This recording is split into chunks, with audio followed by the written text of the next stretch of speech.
there! If you are like me, you might have seed packs that are years old. I just did a seed inventory and found some packs that are actually from 2016.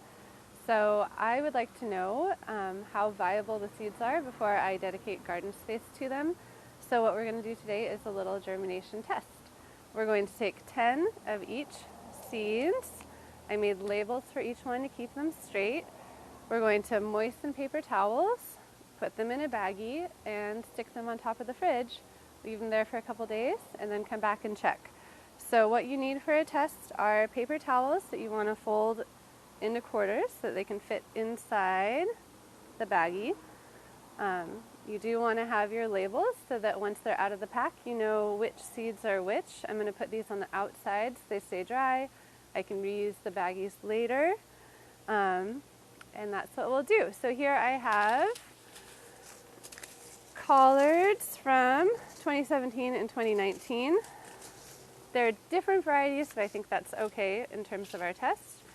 I have 2 bachelor button mixes, one from 2016, one from 2018, and 2 bachelor button blues, one from 2016, one from 2019. The general rule of thumb is that seeds go down in germination about 10% each year. However, it really depends on the crop. Onions deteriorate a lot faster. Beans, I think, tend to last forever. I had some that were really old, really old. Threw them in the compost, came back, and they had all sprouted. So they actually had been fine. Okay, so like we were saying, we're going to get our paper towel a little bit wet. I often use a spray bottle, but I don't have one handy, so I'm just going to get this wet. Oops. Wring it out a little bit. You do want it to be moist enough, but just not soaking wet. Open it up. And then within the half, so you can fold it over, you'll count out 10 seeds. I'm doing 10 just because that way it's easy to get a percentage about how many seeds have sprouted. Depending on how many seeds you have, you can do more or you could do less. This is just to get a general idea.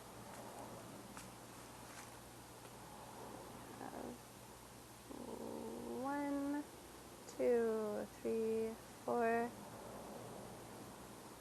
5, 6, 7, 8, 9, and 10. Oop, a little sticky when they're wet. Fold it over, pat it in.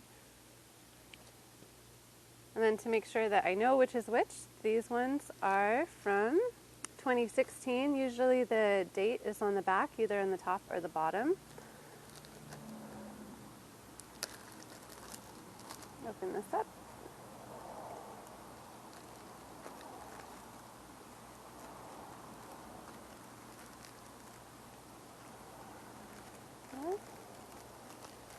Slide it in here. You don't have to seal it up all the way, you just want to make sure that it's staying a little bit moist while it's sprouting.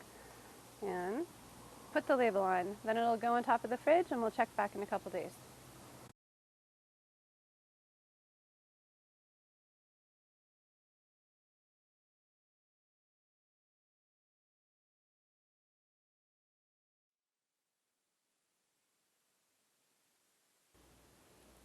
As mentioned, seed packs will have the date they were sold on them. Many also give a range of how many days that seed variety will take to germinate. Occasionally, they also say how long the expected shelf life of that seed variety is too. Some seeds, like peas and beans, might only take 2 to 3 days to germinate. Other seeds, like parsley, may take up to 3 weeks. I find that because the seeds are being kept in a warm location, they can often germinate a little sooner than expected. Keep checking the seeds and paper towel, giving it a few spritz of water to keep it moist if needed. You don't want it to be too wet though, as this can cause the seeds to rot. I was glad I did the test because I was surprised to discover that only 1 out of 10 2017 collared seeds had sprouted. 10 out of 10 2019 seeds worked. If you look closely, 1 seed is just starting to sprout there, where the rest are well developed. Remember, even within a variety, there can be a range of how long it takes the seeds to sprout. All the bachelor buttons, regardless of variety or the year they were from, had about the same germination. Whether they were from 2016, 2018, or 2019, about 6 out of 10 worked. I kept the test going another week, and there was no change in the results.